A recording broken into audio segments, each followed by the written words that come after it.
Welcome to my presentation on identity and writing. Um, it would be great to talk about the articles just like this, like we were having a conversation. Um, I do have a lot of the visuals put together, and they have a lot of information on them. I have a lot to get through, and I hope that's okay with you, because I really feel strongly about how the roles that we play help our children develop and affect how they see themselves. Our words and actions have a big role in how we shape them. And, it's really important for their voices to be heard in many ways. So you'll see that I got a lot of information out of this week's readings. I'll pop back in during the video once or twice. I inserted some think about prompts during the video, and you can feel free to stop the presentation at any time if there's something that you want to read a little bit more closely. And there, with the prompts or elsewhere, you may feel inclined to respond in writing, and I look forward to your discussion during the class. Enjoy. I'm starting this presentation with the article that corralled my attention right from the opening paragraph. How do we use literacy tools to enact identities and establish agency? The authors write about students taking risks, confronting fears, and taking ethical action to make a difference both inside and outside of school. In supportive environments, students can use literacy tools to change both themselves and the world.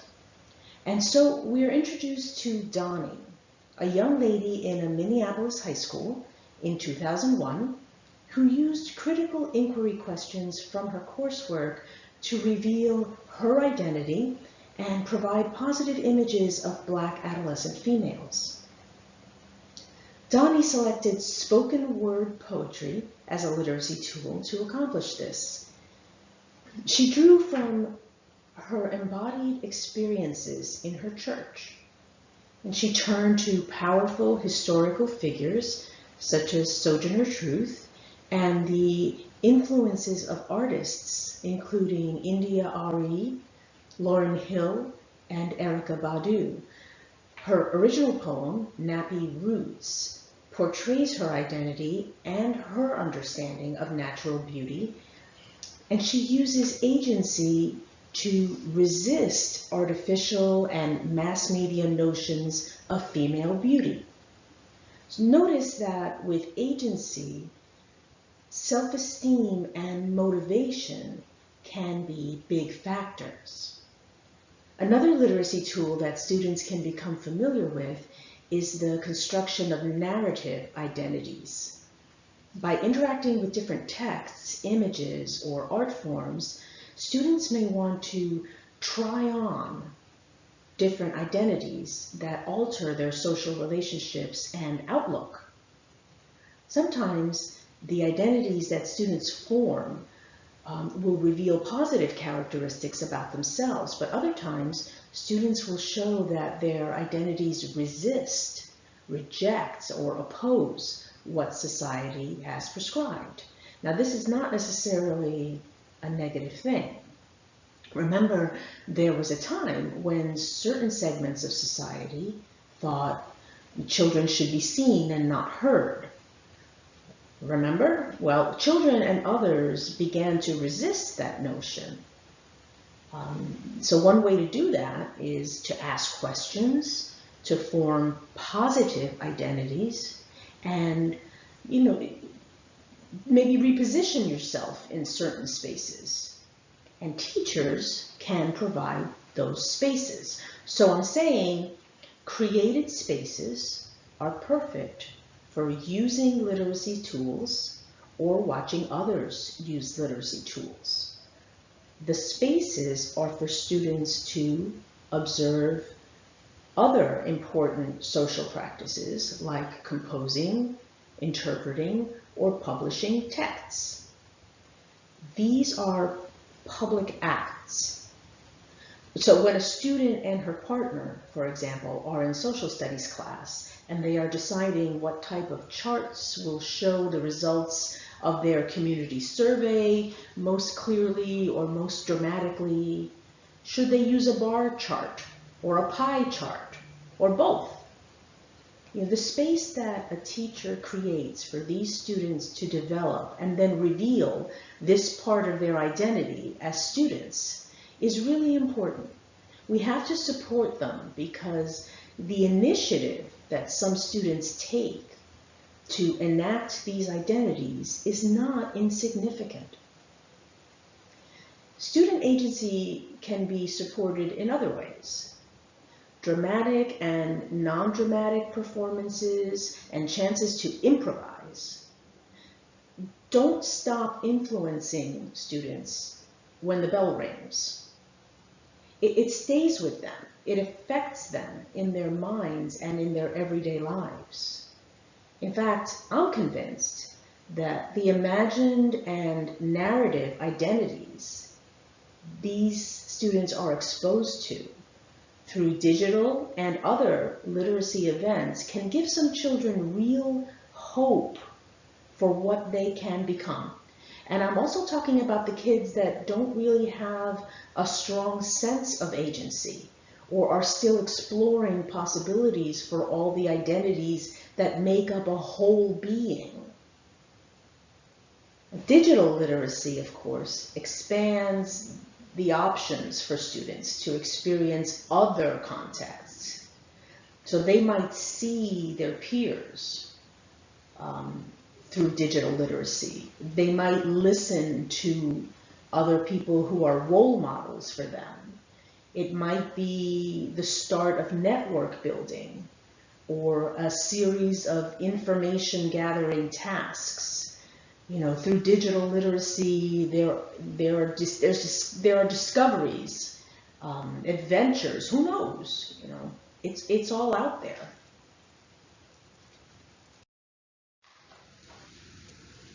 This article also discusses how teacher Marianne decides to address the topic of bullying.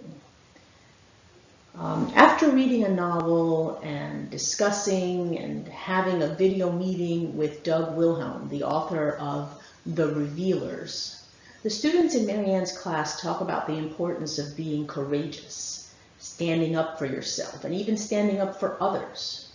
Now, the lesson is not just having agency, but using your voice. Student Desiree mentions that she would use her agency and social status to step up for another girl in the school who has been experiencing bullying. Maybe if I'm her friend, she might not need protection, Desiree says. So there it is, agency and voice. A new identity for Desiree, who's already recognized by others as a powerful social figure. So she's now willing to align herself publicly with a victim of bullying, and there's a new identity for the girl who is being harassed. So she, in turn, will have acquired a different status as Desiree's friend. So this bold vocal statement and gesture come from within Desiree, I believe. The potential for her to make that connection has been there all along, but the motivation, the momentum, very likely started building from the series of literacy events created by Marianne, her teacher. And now, as a result, Desiree has the opportunity to influence others by example. And that's the power of what one teacher did about bullying. I think we have to watch for maybe those opportunities. This slide sums up some important takeaways that I formed from the article. I think it speaks to us about identities and agency as teachers too.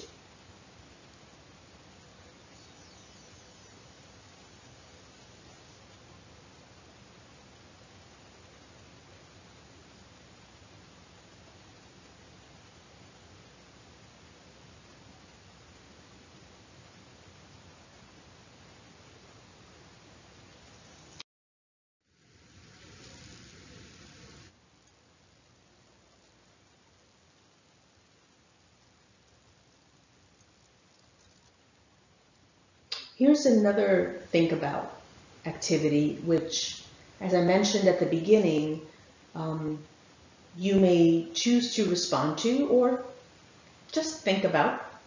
There was one think about activity on an earlier slide, and so this is another one. And this would be fun to talk about or think about.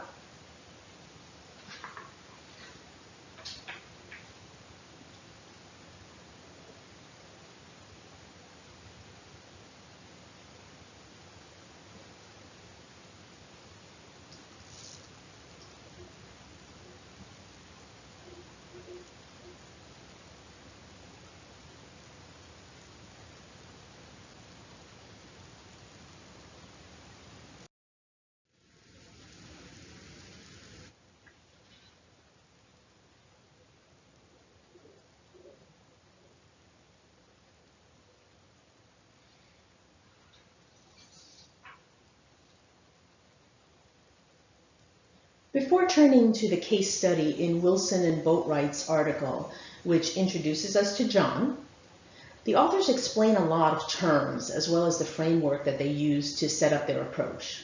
Some of these terms we have heard and seen before, such as modes, which this time will refer to images, native music, grass dancing, written words, spoken words, and beat work, some other things as well. Now, the power that each mode has to make meaning, that is its semiotic power, is partly determined by its affordances, or the ways one can use it, given its physical properties or its social, material, and historical applications. Multimodal texts with inherent affordances and semiotic power are governed by sets of rules, also known as logonomic systems. I think that's a way of saying really that legislators, policymakers, administrators, and teachers determine the texts students use and the activities that students engage in when they're in school. Multimodal texts can indicate a group to which a student belongs or one to which he does not. It's important to realize that a student can use multimodalities to express individual power by asserting affiliation with social groups. And this can be done in three primary ways. The ideational function is used by a person to refer to an object or phenomena as they relate to the experiences that person has had. The interpersonal function, a person uses this type of communication to indicate one or more social roles for himself or herself. The third is the textual function, by which a text becomes relevant in the way it relates to other texts. And the authors of the article call that a living message. So these types of communication, the messages, the signs that have meaning and we agree upon the meaning, have a value. But not only do we assert the meaning, we have to accept that the signs also represent a repudiation of meaning. And that's the thing about John. John uses writing and other representational modes to demonstrate rejection of meaning.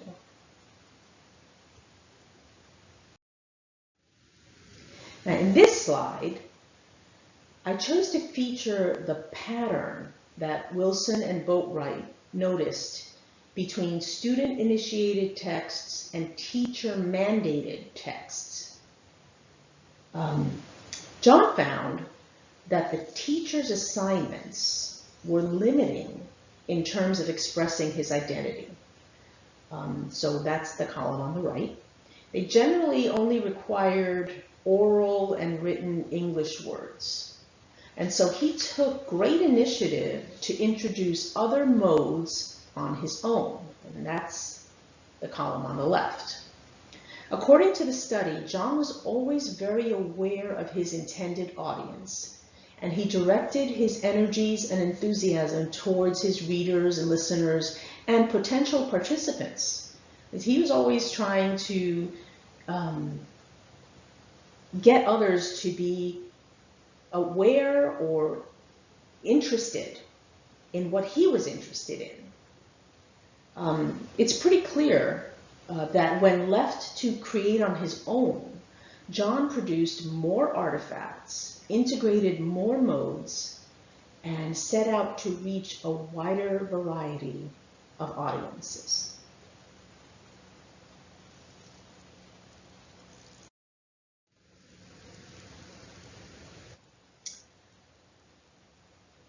In this slide, again, I summarized my understandings about the first pivotal statement that I associate with this student, and it's also in the title, speaking with dance and not in words and writing. Even though that's pretty much, well, words and writing was pretty much what was asked of him. But, even though he preferred dance, this kid was consistent. He never strayed from his mission to portray his identity on his own terms.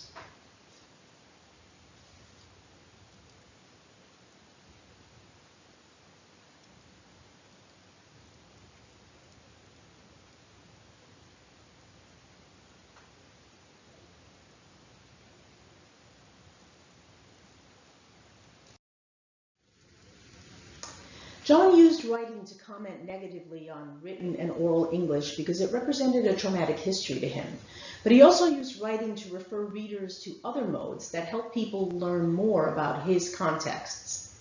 He recorded native music and wrote CD labels. He wrote website addresses, which referred students to more music and other images. He made up flyers to announce powwows, dancing arenas, wrote about the physical arrangement of native drums and the seats, which gave the dancing a central position, the symbolism of the regalia, and more. So these written flyers and other texts could also be considered invitations to find out more about native dance and musical arrangements. This student also spent time at powwows, at dance competitions, in the kitchen with his grandmother, learning about native food preparation, designing and crafting regalia. He created a MySpace page with links and a YouTube channel with videos of powwows. This was outside of school. In school, he worked beyond the limited teacher-mandated assignments and, in my view, showed a lot of initiative in thinking of ways to express his native identity. Using graph paper, he made geometric designs for head roaches he could bead with his grandmother. He put in requests to dance wearing full regalia in school assemblies. He played native music, brought in photos and videos of powwows, dancers, and even showed his class a bison skull. These are a series of non-linguistic modes that form a mosaic of this student. The modes come together to show what he sees himself to be, and at the same time show what he resists, negates, and objects to.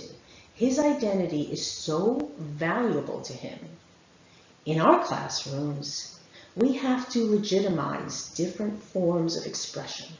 And just as I mentioned in the previous section of this presentation, provide spaces, safe ones, for students to have an outlet for those expressions.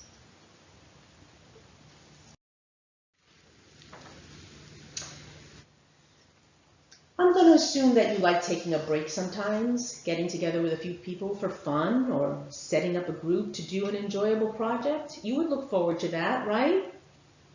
But what if some unexpected people show up? You know, if some of the guests in the room were actually invited, or worse, unwanted? We could be talking about the final reading this week by Bogum Yoon, which is very informative as to teachers' views of their roles with regard to English language learners, ELLs, as well as the relationship between their teaching approaches and the students' reactions and positioning of themselves in the classroom. Research findings indicate that teachers' view of their roles vary based on whether they view themselves as teachers for all students, teachers for regular education students, or teachers for a single subject. The dynamics of the classroom are also affected in terms of approaches to the teaching and learning of ELL students, to the extent to which ELL students participated in class activities, and whether the students position themselves as powerful or powerless students. There's reflexive positioning, where we position ourselves, and interactive positioning, where something someone says positions another. That's important because it can expand or it can expand or inhibit what that person can do as a result. So to top it all, positioning can be intentional or unintentional. So it seems that whether we know it or not, whether we mean to or not, whether we like it or not, we play the positioning games. Some of the players described in this article: Mrs. Young, Mr. Brown, and Mrs. Taylor.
Here's one more section to think about and respond to if you wish.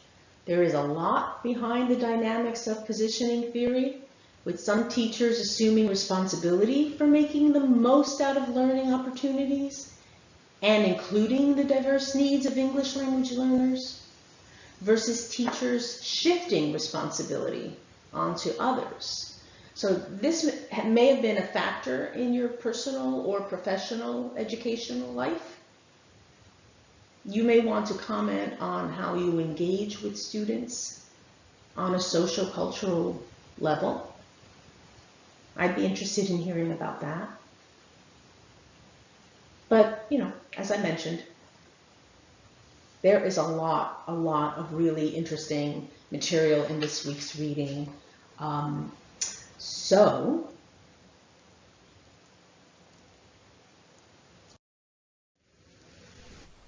Okay, Thanks for that's watching. it. I really enjoyed making this video, and I it was my interpretation of Dr. B's assignment. I thank you again for watching.